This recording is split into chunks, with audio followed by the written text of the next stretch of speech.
Hello and welcome to the latest in the Folens series of webinars, specifically focusing on junior cycle subjects. I'm Adam Brophy. I'm the publisher responsible for our new junior cycle book, Legacy. And tonight, our brand new author team of Aindriú Mac Mark Power and Marie-Claire Tuite are going to walk through preparing for assessment in relation to the new, well, it's not so new anymore, junior cycle history program.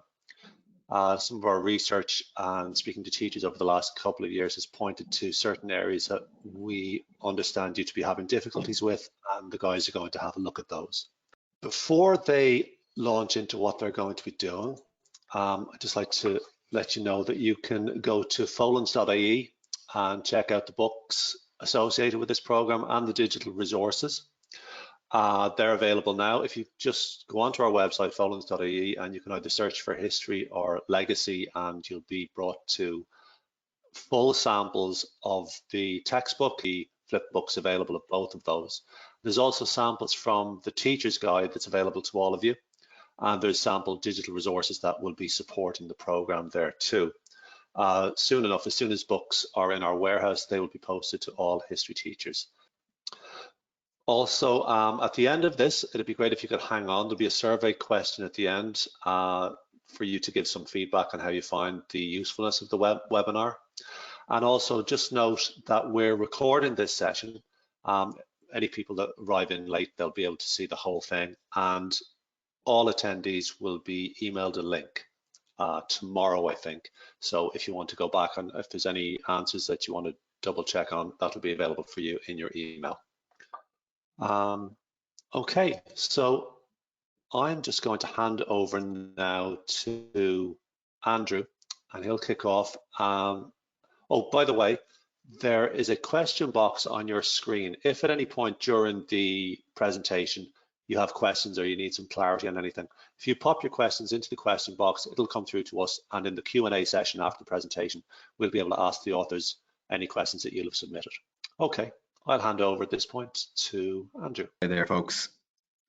Hope you're keeping well. I'll just get my presentation up and running here. So we were thinking, you know, what would be most useful to teachers at this stage of the year. We're getting into very much the business end of the year, and obviously preparing for the final assessment we thought would be perhaps the most useful thing. Today's presentation is going to look at four kind of key areas for preparing the students for assessment.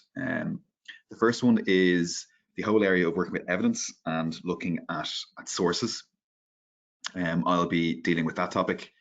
The second area we think would be important to look at would be preparing the students to write accounts and essays, albeit most of the questions I think we can expect will be document type questions. We must still prepare them for writing essays. And then the Mark then will speak largely on key areas of Strand 1, again for assessment. So the kind of patterns that we saw in the sample papers, what Strand 1 areas will you definitely need to cover coming up to the exam. And Marie-Claire will also look at the whole idea of research in relation to Strand 1. And Marie-Claire then will also look at covering the specification. So getting straight into it then, I'm sure many of you have seen the State Examinations Commission and the NCCA, the National Council of Curriculum and Assessment, their sample papers that they released over the last couple of years. And both sample papers really showed the primary importance of working with sources and working with documents, be it, you know, letters, state documents, photographs, maps, those kinds of things. And so getting your students used to analysing sources and looking at documents are very, very important. And so that was one of the kind of really important areas that we decided to focus on in writing Legacy. Then in preparing your students to deal with sources, you know, again, just reiterating the serious importance of this. As you can see there from the State Examinations Commission paper, you know, every question ended up looking like this, you know, this kind of a source question, looking at a little excerpt, looking at an image and answering questions in relation to it. So we decided to put that kind of first and foremost into both our skills book and into our textbook. tips then in relation to the exam. Basically, there are three types of question that go along with these source and document style questions. Okay, and the first type of question is going to be the very straightforward kind of information retrieval type question, and this type of question won't pose much of a difficulty for most students that you'll be dealing with. Little tips in dealing with this first type of question then is to keep everything short. You know, sometimes students spend a huge amount of time, particularly if they're beginning the paper, all of their energy and all of their attention they kind of invested into the first few pages of a paper. So it's important that, you know, we practice kind of question selection, and that students are clever with, you know, the amount of effort and energy they put into the different styles of questions. So for this first type of question that goes along with the source or with the document, it's important to remind them just to keep things short. You know, just give the bare bones. One word answer is perfect for this type of a question. So for example, you see on the right hand of the screen there just a sample of this type of a question taken from Legacy Skills book. You've got a question there in relation to the Holocaust, and the first type of question is your classic, very basic kind of information retrieval type question. What year is the photo taken? And you can see the information right up beside the photo there. It says taken in Auschwitz concentration camp in 1944. It'll also be a little tip just to mention to students that it's worth reading all of the information. So rather than just looking at the photo or just looking at a letter or a document, you know, read the introductory information, because sometimes there can be little clues in that as well. So again, the important point I'd be saying to students would be, you know, avoid time wasting on that kind of a question. Don't write big, huge, long sentences. To answer that question on Auschwitz from Legacy's skills book, you know, it really is just 1944. That's all you need. Move on. Similarly, the same type of question there is question 2. You know, can you identify the SS officer? What evidence points to him being an SS officer? The student doesn't have to write. They're not getting marks for, you know, how they've written this answer. So simple words. You know, he's wearing uniform, cap, gun in his hand. He's, you know, that kind of an answer is perfectly fine for that. The second type of question then that go along with these kind of document source type questions is a little bit more challenging. It's the kind of connected knowledge type question. There's a little bit more going on with these types of questions. Again, it might be relating to the same source.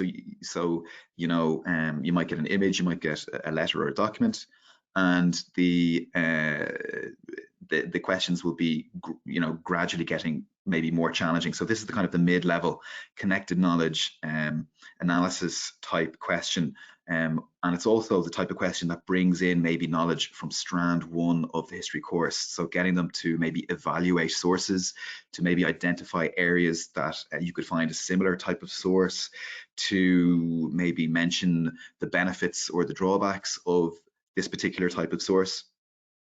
So that's the type of question. It's that kind of mid-range, and often you can tell by the amount of space that the exam has given how much you should be writing in this type of an answer. So it's important here again to keep things concise and to stick to the amount of space given.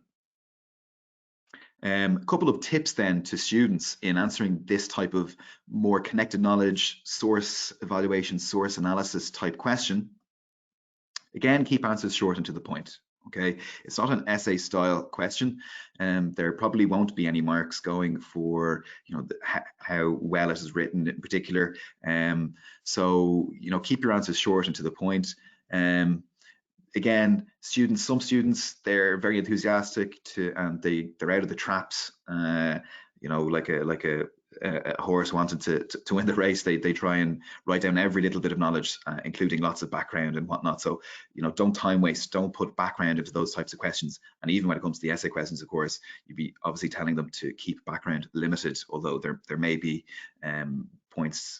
limited points going for background information in essay style questions.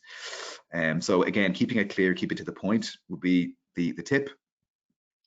And then just in relation to this type of a mid-range question, they often ask you about sources, you know, evaluating the sources, trying to find where you might find sources. So a couple of questions that you might want to get students used to would be, you know, why is this source useful to a historian? You know, what are the advantages or disadvantages of this source? So, you know, the fact that they really need to know those Strand 1 concepts, I suppose, like bias and reliability. Similarly, you know, is it a primary or secondary course? Make sure students are able to answer that question. Picking out bias, any evidence of censorship, that kind of Strand 1 concept. What other source could you use to study this area would be a similar type of question. And or where can you find X, Y, or Z type of source? You know, would it be perhaps in a library, in an archive, perhaps in a museum? So just getting them used to thinking about those source type questions. And then finally, there's the third type. So we've had the very straightforward information retrieval type of question.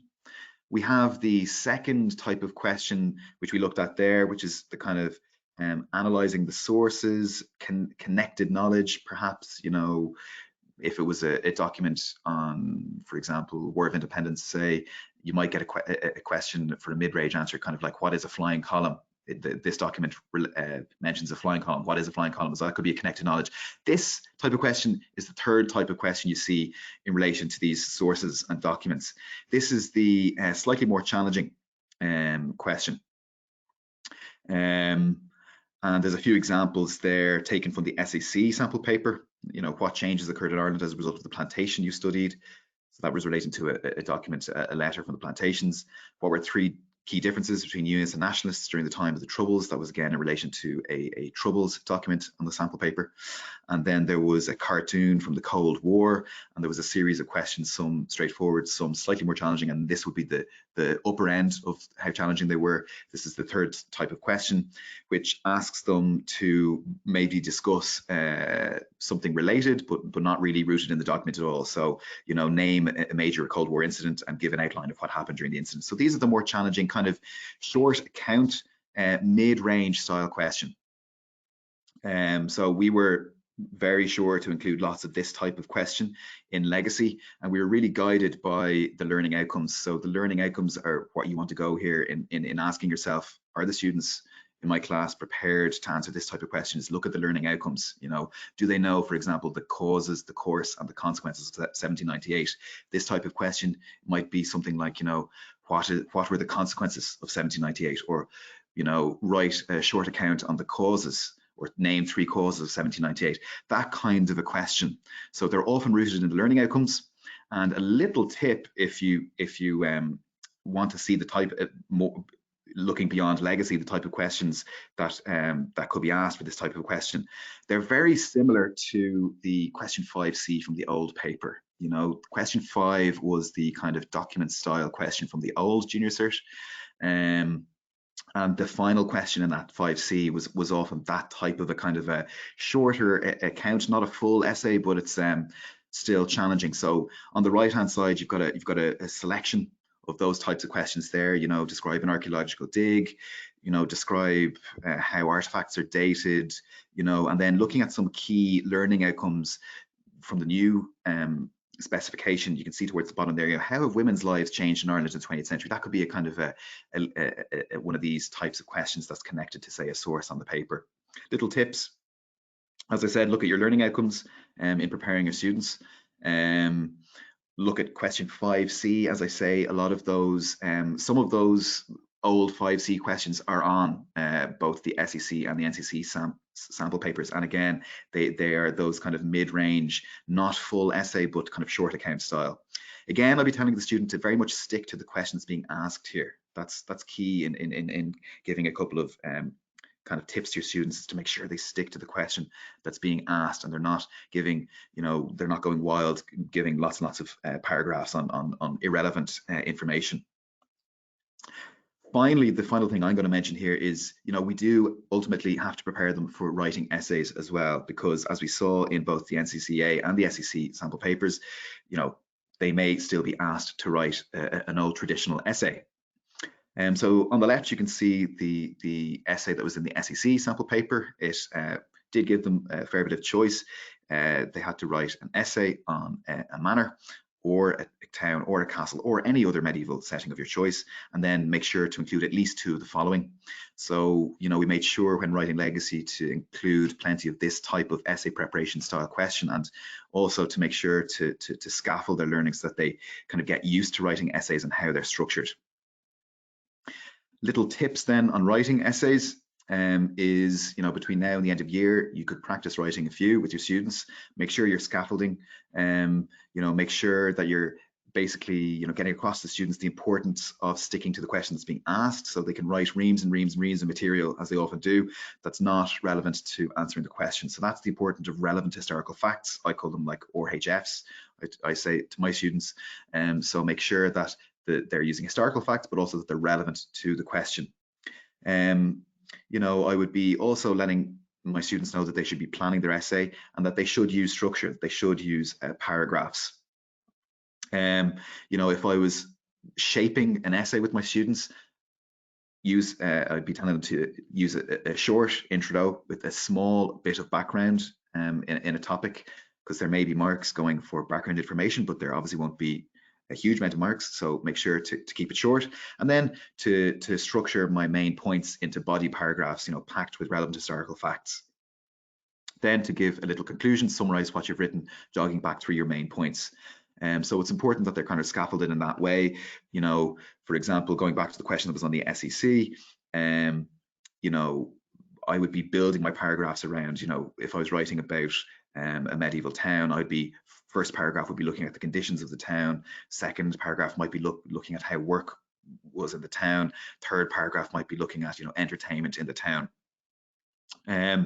So as you can see there, our skills book really for legacy is packed with this kind of activity where we suggest and we give plenty of success criteria to students to make sure that they're well prepared for writing essays.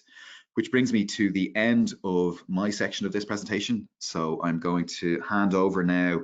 Actually, one last point before we do that, of course, is to make sure, I just forgot my final slide here, is just to make sure you again look at the learning outcomes here for the general topics. So a nice way to prepare students for writing these essays would be to kind of scaffold their notes rather than just giving them summaries or key points.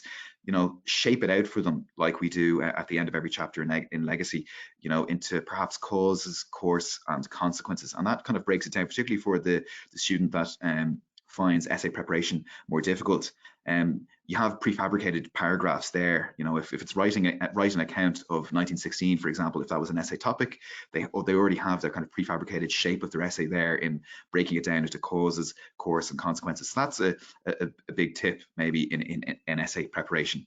It was just the final thing I wanted to say. So I'm going to hand over now to Mark, who's going to look at a couple of key areas for Strand 1 in preparing those students for examination. So I'm going to hand over to Mark here now. Okay, thanks, Andrew.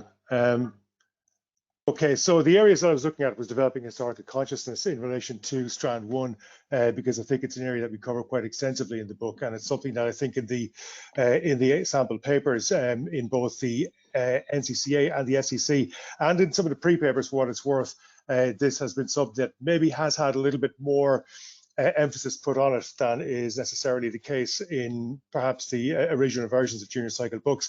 So the areas I'm looking at here would be commemoration, learning outcome 1.3, empathy 1.1, and controversy, which is 1.2, as well as roots in the modern world. And this is some of the areas that we're covering in the book, and something that I think we can see in some of the exam papers as well. Now, commemoration is a central feature of the book, and it's clearly important in those NCCA and SEC papers.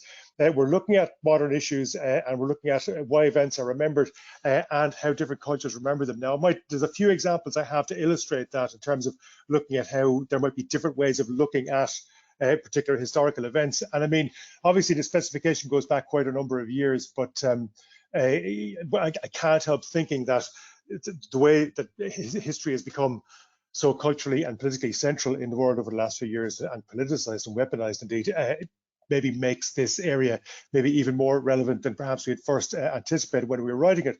So when we look at commemoration in legacy, commemoration is featured throughout the book and in quite some detail. So I just have a few examples there in front of you, which is only a brief selection. But if we take, for example, looking at commemoration in the Renaissance, we look at museums, etc., but we also look at how museums developed, and that the remembrance of the Renaissance is in many ways, how museums developed. And we also have sections on what is left out of those commemorations and what isn't included. So we have a section on Artemisia Gentileschi, and we have a section on the Ife bronzes down in that were made in Nigeria as realistic representation art that was happening at the same time as well. And again, looking at commemoration and how the different ways it can be viewed is something that seems to be coming up a lot in those sample papers. I think that tackles that quite well. Also, when we look at the famine there, I mean, the famine commemoration has come up a lot in the sample papers, but again, we have this in some depth, and we have we look at it from the point of view of museums, from statues, from sculpture, but also in terms of folk memory and why this is important in terms of why we think this might be important to remember. I remember watching a Hidden Histories documentary on RTE, and Kieran Brady, the Trinity College historian, was asked what he thought the most overrated event in Irish history was, and I think he was quite rightly angered by the question, because he made the point that if people remember it, it's important. And I think that our book reflects that attitude quite well. We also see there the European Union, and we built commemoration into that as well, and kind of argue to a certain extent that the European Union is kind of, it's almost a commemorative project itself in remembering how horrible the past was of Europe, trying to imagine a better future. So again, if we think about some of the questions that are coming up, why is the famine commemorated? That kind of idea is addressed throughout the book, the importance of commemoration, why something is important, why it has this folk memory in this particular case of the famine. We also have questions there on Daniel O'Connell as well, and do you think historical events such as the famine should still be commemorated today? We have quite a lot of questions like that in the NCCA.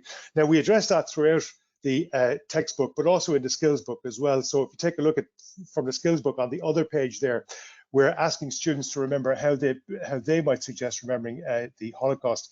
And in this particular case, they're being asked to design a sketch in this particular case. So again, it engages their creativity a little bit, but also it encourages them to take some of that learning from our own sections on commemoration in terms of the different ways in which people remember, the different ways in which cultures remember, and how they might address that. Now, another area that we focus on in the textbook is historical empathy as well. So the book shifts from the big historical picture to the more intimate human experience. And the longer questions on the sample paper seem to lean into this empathy concept to a certain extent, as do the longer passages in legacy. So, for example, the 60s chapter doesn't just deal with the personalities of the 60s, but also what it was like to live in the 60s. Now, if we take a look at this other question, which Andrew has mentioned already, the experience of a peasant in the medieval period. Again, we go into quite some detail on the experience of a peasant in medieval times, and what the experience was, and what the day-to-day existence was, both in terms of kind of negative things and positive things as well. And we do that across a number of areas throughout the book. So to give another example, we have name a communist country you've studied and what life might have been like for an ordinary person in that communist country. Now, obviously, the course demands that we look at Soviet Union and Russia and so on, and we have that, but we also have in the Cold War, we also have a peek behind the Iron Curtain, for example. So we look at what life was like for somebody living in East Germany and why 1989 happened. I don't think it's satisfying really just to look at, well, then it all ended in 1989. Look at what life was like. So we compare life in East and West Germany, what food was like, what shopping was like, what cars were like, what housing was like. And again, that's getting us into this idea of empathy, which seems to be featured in quite a lot of our sample papers as well. And again, it's done extensively in the skills book, both in terms of, just as a few examples here, we're looking at the experience in a communist country there again, and also the experience of civilians during the Second World War, which is dealt with extensively in the textbook. Now, in terms of controversy, again, getting back to a point I made a bit earlier on, again, this is something which is in the specification, so it's something that the department is keen to push. But again, I can't help feeling as we look at this that this is something which is has become more and more current and more relevant when we look at how history has been politicized in recent years. Controversial issues are examined and embraced throughout legacy. Now, students are given a variety of perspectives, and they're also asked to make their own investigations and come to their own conclusions. There's no real point in looking at controversy if you're just going to close it off and say, well, it's this. So questions are asked, and they're often open-ended in relation to this. So we have on the screen there in front of you a First World War and that experience of Irishmen going after the First World War, and where might you been in that split. And of course, the reality is most of them, if they have relatives, have much more like to have relatives who served in the First World War than ones who were on the business end of the War of Independence. Just to look at student engagement across other controversial issues, we have, for example, the hands-on history section there, which looks at encourages students to investigate the advice that President Kennedy was getting during the Cuban Missile Crisis. On the other hand, we have students being asked to look at President Truman and his decisions and the decisions that were presented with him in relation to the Berlin blockade. Now, that does require a certain degree of counterfactual history, but I think it's relevant in this case, and it's measured. And I think it's something that would be benefit to students. We also have the "Would you believe" section in relation to the Cold War, again, just to show another side of it. The Soviet submarine, which the second officer of which probably avoided a nuclear war. Now, if we look at some of how these controversial questions come up, again, it requires a certain degree of analysis from the student. It requires a certain degree of creativity, and it requires an understanding of some of the controversial issues around that. So if you take a look at the question here on the NCCA, the conquistadors and the effect it had on the people of Native American peoples, is a question that's being asked there, and I think it's again something students are quite interested in as well. Now, we have that in the skills book as well, but if you take a look at how the skills book question is set up, I quite like this, that it's you're being asked to think about why certain narratives are left out of the experience of colonization there as well, and why you think that it's only coming from the European perspective. So again, investigating controversy, investigating why certain people are angry at certain events in history helps students to think around those ideas as well. And that's another one from the NCCA. If we just look over the other side of your screen there, we have, for example, the examine the evidence section, which again occurs throughout the textbook. We have questions there on Dresden, which does feature in one of the other junior cycle books. But again, we bring it further because we have the emphasis on commemoration. Again, students are being asked to consider the controversy around Dresden. Students are being asked to consider it in terms of commemoration. So we have the Bomber Command Memorial there, and we ask students to think about why it took so long for the memorial to be put up, why Dutch people have a different perspective, which is explained in the text there as well. So again, it's getting them used to controversial ideas. In this particular case, around the Bomber Command campaign, which I think is a nice one for them, because it's something that it kind of, I suppose, just challenges maybe this received idea of the Second World War. If we look at roots in the contemporary world, which again is in the learning outcomes for the specification, roots in the contemporary world is also something which is featured in the book and which recurs in the questions, and something that students have to consider when approaching some of those questions. So in this particular case, students are asked to consider how history lives with us in the contemporary world, from the roots of Christmas to modern haircuts, Roman haircuts during the French Revolution, that kind of idea, and also US gun control. So if you take a look there, lads, one of the things that we emphasize, for example, with the American Revolution is the Constitution, because again, if you're looking at the roots of the modern world, you have to be interested in what the Constitution represented at the time and the impact it continues to have. So they could look at something like gun control, which they're all familiar with and which they all, reasonably enough consider weird. But it's, it's useful to be able to say to them, well, this is based on an Enlightenment ideal of limited government.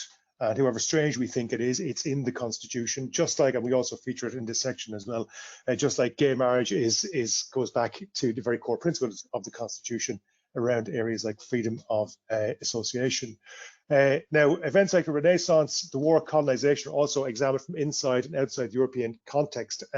So again, I'll just give you a little example of that, and we compare that to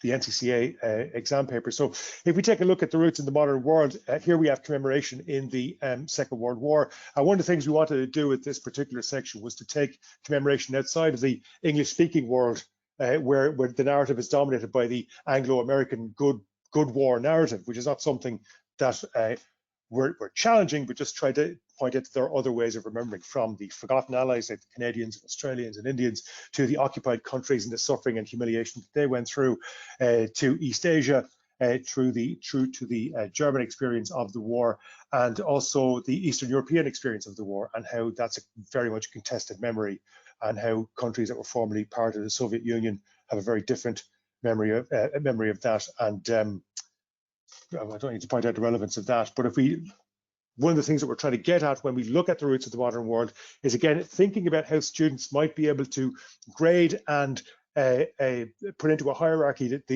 what consequences are important in terms of these historical events. And again, if we just look at the other side of your screen, you're being asked to think about the historically significant events of the 60s. And inevitably, if we're thinking about those kind of things, we're going to be thinking about what it is that's what legacy stays with us, that where we can still judge the importance of the event, what's still important from that event. Again, we've got a few other examples here from the NCCA. This one is in relation to changes through time. And again, you're being asked to consider what's significant. And in considering what's significant, you're going to be thinking about the roots of the modern world and what is we're still living with today. And again, the skills book addresses this throughout the skills book. So we're talking there, for example, about the long-term results of the civilization for the history of the world. So that's in relation to, for most of you, would be Rome, and the ways in which Rome still lives with us, still resides with us.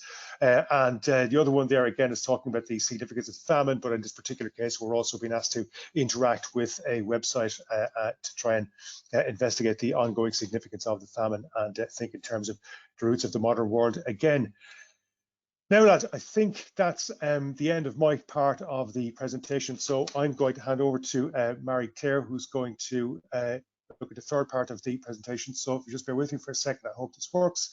If I click on Marie-Claire, I click on yes here, and I think that should do it. Hi, good evening, everyone. Hopefully you'll be able to see my presentation now. If Mark, do you want to shout to make sure that you can see what I have it up? Okay, well, we can see that. I can see that, Marie-Claire. Perfectly, yeah. Great, thank you. Okay, so I'm obviously picking up from Mark's section there on key Strand 1 areas for assessment. And to my mind, the working with evidence is really important here. So this is the central section of Strand 1. And I'm going to discuss, I suppose, ways that we can prepare our students for the junior cert in June on this. I know that many of you have third-year students, and the last 3 years have been very difficult, and so probably feel that they're under-prepared compared to previous years of exams. So we've taken a look here. Obviously, we were using the NCCA and the SEC papers very much as a basis for this, but Strand 1.6 asks us to debate the usefulness and limitations of different types of sources, and we see how this has come up here. These are the SEC samples. They're asking about photographs, illustrations, letters. And so to my mind, it's really important that we prepare our student to tackle these type of answers. We've done that in our textbook by analysing different types of sources throughout the skills book. And so here's just, I suppose, some examples that we have in terms of maps being one, or visual sources and how to read a cartoon, and therefore the strengths and limitations of those sources. And I think that between now and June, one thing that we could do for our students is to get them to do this themselves in groups. So I suppose having them work in groups of 3 or 4 and analysing letters, diaries, very similar types of sources there in terms of limitations and strengths, photographs, cartoons, maps, paintings, and newspapers. They tend to be the most common types of sources that are utilised as stimulus questions. And in groups of 3 or 4, getting them to analyse them and coming up with the pros and cons and sharing that information, trying to minimise, I suppose, the amount of workload for ourselves, but having them do that in groups and then present to the class what they feel are the strengths and weaknesses of cartoons, for example, or maps. And that would empower our students between now and June to be able to tackle those type of questions that we see there, strengths and weaknesses, because across the board in both the SEC and NCCA sample papers, they have come up. And I suppose that's because in framing this new course, they really wanted students to engage with primary sources and to be able to analyse it for themselves obviously helping them conduct their CBAs as a consequence, but in the pressure of an exam, students can frequently, you know, buckle at that type of question. So empowering them by practicing it between now and then, and to my mind, if they had analysed that list there of sources, that would be very beneficial to them. I suppose one other thing that I really noticed when dissecting the NCCA and NCCA sample papers is this type of question, which matches perfectly with Strand 1.8. Investigate a repository of historical evidence, such as museum, library, heritage centre, digital, or other archive or exhibition. And considering the fact that this is the first year that this new course is being examined, they cannot expect us to have organised school trips to a museum or a heritage centre. So really it is the digital archive or exhibition that we need to focus our students' minds down. And between now and when they leave in the end of May, this is something that we really should do with them. And I'm going to propose one strategy for doing this, but I wanted you to see the type of questions that come up here. In the NCCA, they did use the word digital in the sample question that came out in the NCCA. However, when the SEC did a similar question, they didn't use the word digital. However, it is still appropriate for them to use a digital archive or a digital exhibition. And so training our students to understand that, even though the word digital isn't there, they can still use a digital archive. They can still use a digital exhibition. Okay, so that's one point I really wanted to highlight because it's in the specification. So once it's in the specification, they are fully entitled to discuss it, even if the question doesn't stipulate it. And this is what I propose. I'm assuming that you're probably a little behind like the rest of the country, because we couldn't possibly cover a whole new course with the disruption we've had. This is the documents on Irish foreign policy. It's a digital repository. It's a digital archive. And I'm assuming that most of you, like myself, would be at teaching the emergency currently. And so I propose that this will be a really useful classroom activity. It can be done in 30 minutes, or if you don't have access to digital resources in school, it can be assigned as homework. Okay, so this is just a screenshot of the homepage of the documents on Irish foreign policy. This is the task. It's one of the ones I have designed for the skills book, but I suppose I wanted to point out that doing tasks like this is very much in this third year section of the course, because in the first and second year, we're preparing them by introducing them to primary and secondary sources and training them how to analyse primary and secondary sources, so that by the time they're in third year, they can really engage themselves with this. Now, you're all going to be getting a copy of this recording sent to you tomorrow, so that's why I'm leaving this up on the screen now. This explains to them how to engage with the documents on Irish Foreign Policy website, and I've presented it because they're students and they're kids and they want to have fun as a treasure hunt. Okay, so it scaffolds them, it tells them step by step how to open the website, which sections to go to, browse volumes, select volume, and then this is the task. Okay, there's 3 documents we want them to find, and they're interesting documents. Took me a while to narrow down these 3, but I think that they'll find them interesting, because the first one is getting students to find a document, and it's the document reference number that they'd be putting in here as to a government document received by the German government. The Irish government received it from the German government on the 1st of September, telling them to avoid Polish waters and airspace because hostilities are expected imminently. And so this is, 2 days advance notice that war is about to break out, that the Irish government received. The next one is about an Irish priest who ran an unofficial escape network for POWs. I'm sure you've all heard of Hugh O'Flaherty, particularly anyone joining us from Kerry. He's one of their favourite sons. And then the next one is about Irish refugees at the Evian conference, which we could make a very interesting comparison between then and now, and refugees coming from other parts of the world today. So that is just a very simple activity that enables them to answer this question, because they have investigated a repository of historical evidence. They don't really know that that's what they're doing as they're doing it, but once the task is done, the analysis is what we do. Okay, so how did it add to your knowledge of history? That is the question that was asked. in the NCCA Sample paper, and that is the type of an analysis question that we get them to do at the end of this. Having finished the research task, reflect on this. I referred to the analysis part at the end of these tasks as a reflection, because that's, you know, key lingo that they use in the junior cycle these days, but also to get them to think, you know, what's that hard? What was hard about doing it? You know, if I was doing it again, is there something that would be easier? You know, maybe it was a difficult task because the Wi-Fi kept dropping. That's a practical answer. Or maybe, you know, they found it difficult to navigate the homepage.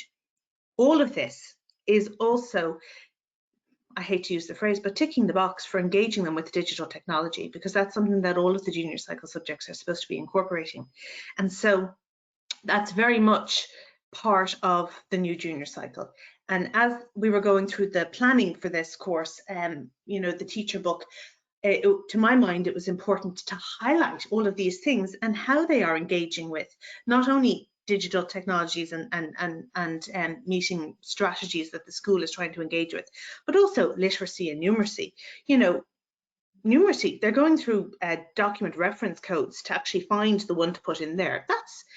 That's a very much a numeracy activity in and of itself. Obviously, that's something that you as the teacher would know. The students don't need to know that, but these are very simple ways of integrating them into our activities. So those are two very solid things, I think, that between now and June we should do with our students in order to ensure that we can meet those strands 1.8 and then the strengths and weaknesses 1.6, you know, because they are coming up across the board in all of the samples that we have seen. In the skills book that we have written, there's a couple of these type of activities that we've incorporated. You know, I've tried to do one from an Irish perspective, a digital repository from an Irish perspective. I think the international repository I used was the JFK library, and there's a similar designed task to that, so that we've incorporated investigating a digital repository for a couple of activities.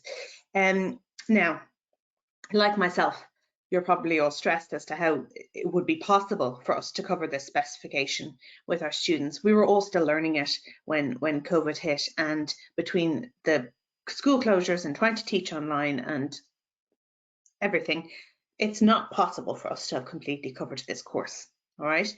And so what the planning I'm about to show you is for the future. All right, please bear in mind that every other teacher in the country is panicking and trying to cover the specifications between now and June. And going forward, we very much tried to be practical in terms of how we could cover this in a realistic time frame while incorporating things like the time required to do the CBA, the time required for in-house exams or school trips. And so when we designed the planning for this, we broke down the course, ensuring that we covered all of the content and then allocated specific timeframes for it. So the way we've approached the course is chronologically, and so that's, I suppose, what I'm outlining there in that slide, just to explain how it is feasible to cover the course, but not considering the last 3 years we've had. So, you know, going forward, this is something practically we can do. So long as we have a balance, and I think that's something that the three of us discussed in detail when we were trying to write this book, is that everyone was still finding their feet and didn't know how to incorporate Strand 1, you know, in a balanced way to meet the other strands, Strand 2 and 3. And so now that we have experience of that, you know, we've curtailed some of the content, incorporated some more resources so that there is that more balance. We don't have to know absolutely everything about the plantations. It is just the Ulster plantation we need to cover. And so doing that in an appropriate way there, you know, that can be done in 3 weeks, as opposed to, I don't know if any of you remember teaching the previous course, sometimes that could take 5 or 6 weeks because you were doing all of the other plantations as well. So, you know, these things very much factored into our thinking when designing the course. Now, obviously we wanted to leave time for Q&A, so that is my section covered. However, something has just occurred to me to say, and I'm going to flick back to show you this. The way that the questions have been laid out in the new exam paper are important, the space allocated for them, because these are going to be scanned and sent to be corrected online. So your students cannot go outside these boxes. Okay, this is going to be really difficult for the enthusiastic know-it-all that we all love teaching, for them to curtail it and just use the box allocated. There is some pages at the end of the booklet, okay, that they can, if they have overflow thoughts at the end, they can write them in there, obviously ensuring that they've properly referenced the question number and subsection. But please tell your students, don't be writing anything outside of those boxes on the page, because the scanning might not pick it up. They're very heavily boxed, the lines on the pages for that purpose. Okay, and that's, I suppose, something we don't want our students to miss out on potential marks because we didn't know that information. So, right, I have wandered off course, as I always do, but I thought that was important to say. So from myself, Aindriú and Mark, I'm going to hand back now to Adam, who is going to, or am I? Make Adam Brophy the, yes. Adam is going to take over and go through any questions that have come in, and we will happily answer them then for you.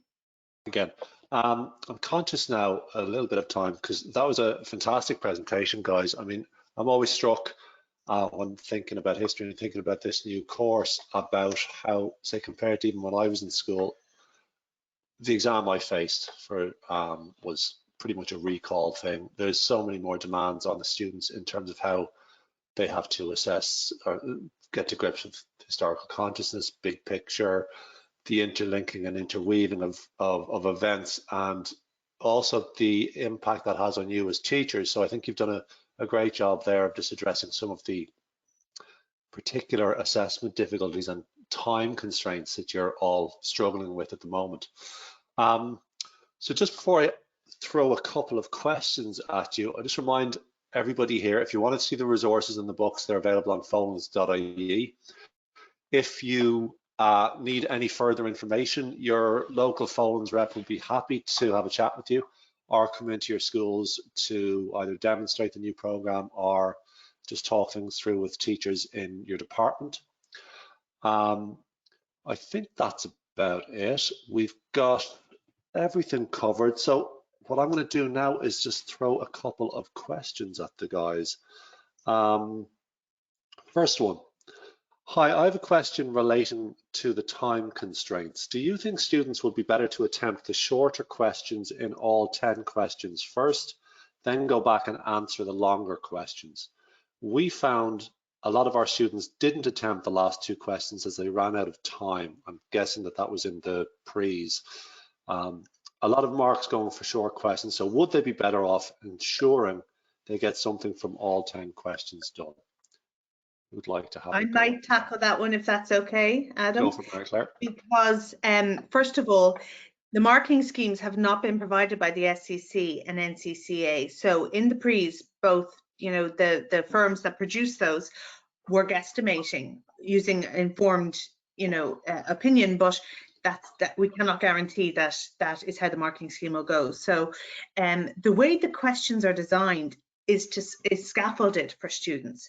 So in terms of making sense, it makes sense for them to approach a question and to keep going with that question, because it would be very confusing for them to jump from one topic to another and then try and get themselves back into, say, you know, the plantations if they were answering a question a few minutes ago on the Cold War. So what I would suggest is that they try and allocate a time to their questions so that they don't run over on the early ones, but they do naturally speed up, and the shock of not having finished the exam might encourage them to do a bit more in terms of time management between now and then. But I would not be advocating answering the early questions, because that was just a guesstimated marking scheme. Just to add to that, Marie-Claire, I outlined in my section of the presentation just the kind of the 3 fundamental types of question that go along with these kind of source document types of question, which basically every single question is.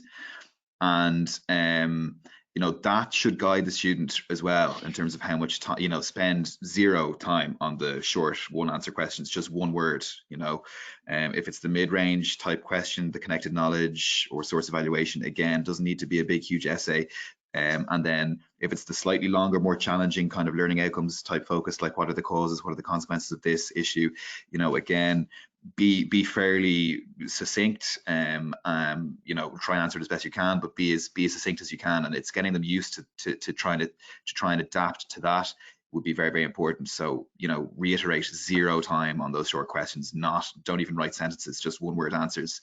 And also practicing from the sample papers and the sample exams, and, you know, different samples that are out there, just getting them practice to get them practicing writing questions under time pressure, you know. So that's what I did before my mocks, and it did actually translate into decent enough results, getting them used to writing under time pressure, and, you know, being disciplined about timing in that way, because timing is an issue.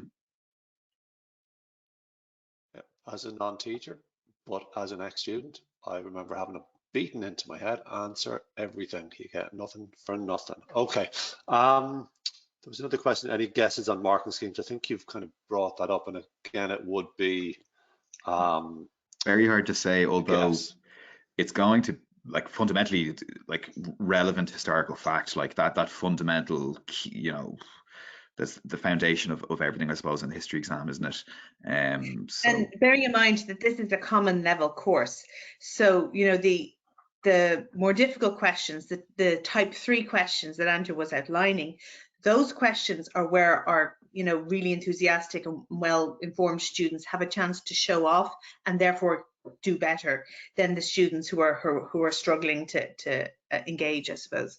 So, you know, that's how the common level is differentiated, really, in their approach to those more difficult questions, and the type of factual support that they can give to that. Okay, very good, thanks. Okay, one here. Here's a question: in terms of what's left this year, is there any particular area in Strand 1 that you would suggest focusing on for current third years? Anybody in particular? I'd say maybe the commemoration as well, because it seems such a strong feature of both sample papers. Mark, I think you touched on the commemoration in your section of the presentation, so maybe you want to take that one. Yeah, well, the commemoration is something that seems to be has come up a lot on the sample papers, and as I said, it's not, this isn't scientific, but it's something that has had so much cultural attention over the last few years as well, that I think that that there will be a temptation to put that in there as well. If you're thinking about students who have missed, who not going to have the full course covered, you're kind of bringing in stuff from the news a little bit as well. So I think that there might be an element of that as well. But we think that I think that commemoration and commemoration remembrance and some of those areas that we discussed around controversial issues as well might be something that's worth looking at across those bigger topics that are very likely to come up, like the Holocaust and like the Second World War, like the plantations, those more the tentpole ones. I think that there's going to be a temptation to push commemoration in there, and I think that the sample papers that we have so far seem to be putting some emphasis on that, and that's you know, why I discussed that in the presentation tonight. Yeah, and I would definitely say the strengths and limitations of sources, it came up in 3 or 4 different questions across each of the sample papers. So ensuring that they could answer that, because it shows that they've engaged with primary sources and secondary sources, which is very much the foundation of the new specifications, the move away from, you know, learning rote facts and actually being able to do the job of a historian is what the Department of Education were going for this. So I think that will be important. And also, Marie-Claire, the one you mentioned, you know, do that exercise, you know, just show them a website, show them an online archive, and get them to do something so that they know what this is an archive that I looked at. This is what I discovered using the archive. I think that would also be a good one to do. Yeah, because that also very much covers one of the specifications that I didn't reference, but the role of new technology in helping both historians and archaeologists do their job. You know, in the past, historians had to go into a dusty library and root through tomes in order to find a primary source. Now, very much they can access wonderful material online very easily, and so it has made the job of uncovering the past a lot easier for a lot of historians. And so you're ticking a couple of boxes there by doing an activity like getting them to explore a digital archive, and you're meeting a lot of the Strand demands. Adam has frozen.